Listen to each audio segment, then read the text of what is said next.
O dia amanheceu cinzento. Ana estava parada na janela, com o olhar perdido na rua molhada pela chuva. O café, intocado sobre a mesa, esfriava lentamente, como se o próprio tempo tivesse desistido de esperar. Na noite anterior, o silêncio que se instalou entre eles tinha parecido com paz, um alívio depois de tanto ruído. Mas agora havia algo diferente no ar. Um peso, um segredo e uma verdade incômoda pairava sobre eles.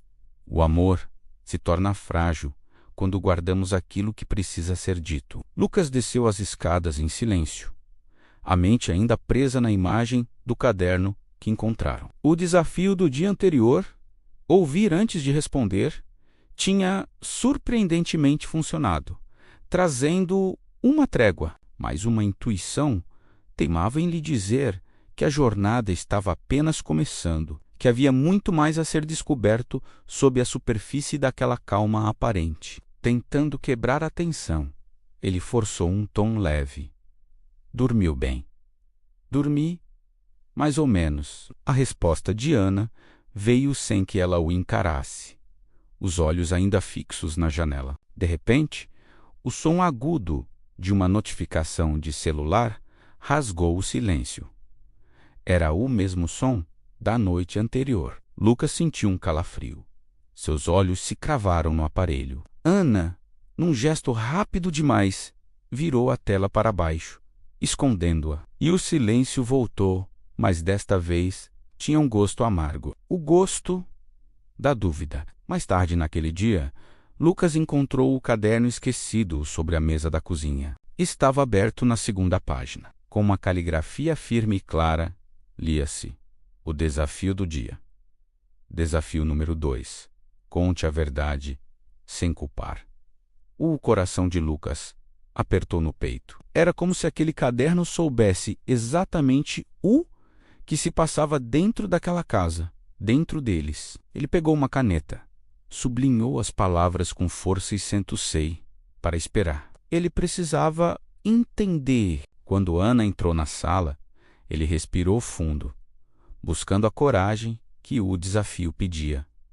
Ana, a gente precisa conversar. Sobre o quê? Ela respondeu, a voz carregada de uma falsa inocência que não enganava mais ninguém.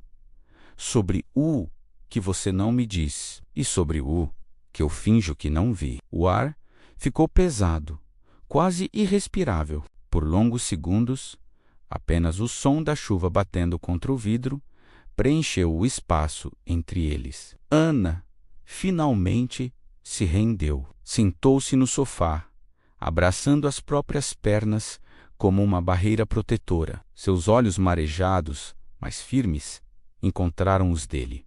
Era uma mensagem antiga, Lucas. Eu juro que não respondi. Mas doeu ver o nome dele aparecer de novo. Doeu porque me lembrou do que a gente era, do que a gente perdeu. A confissão dela o pegou de surpresa. A dor em sua voz era palpável.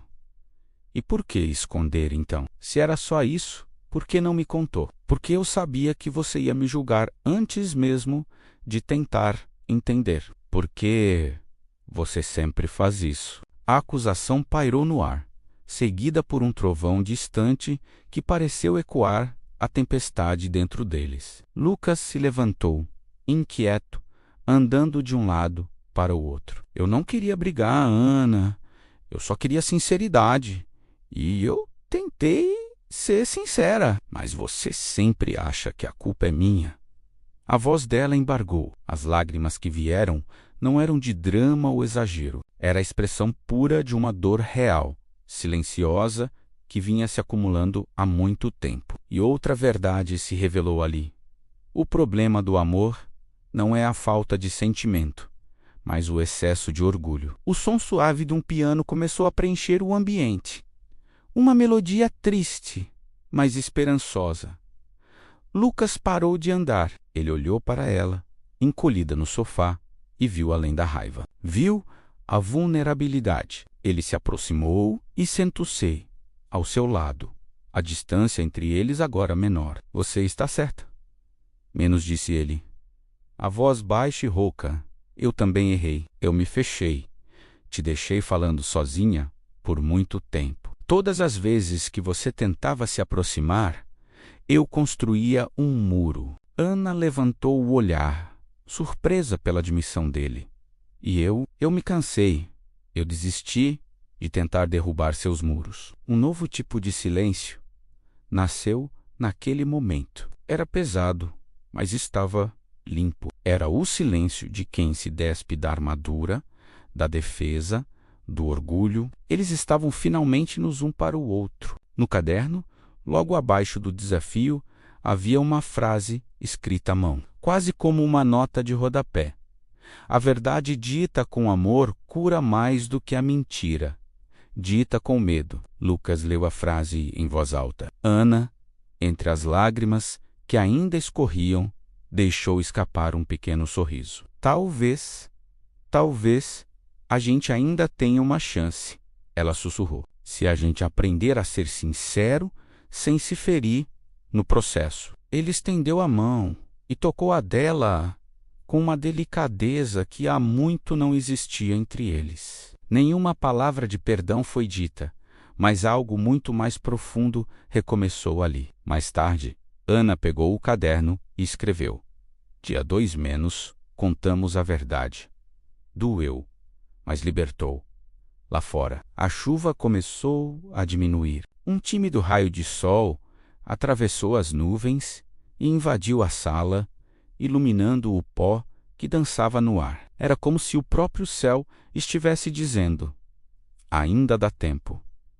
Porque as cicatrizes não ditam o fim de uma história, elas apenas nos lembram que sobrevivemos para contá-la. Como está escrito em Efésios 4, versículo 25. Por isso, deixem a mentira e falem a verdade, cada um com o seu próximo, pois somos membros uns dos outros.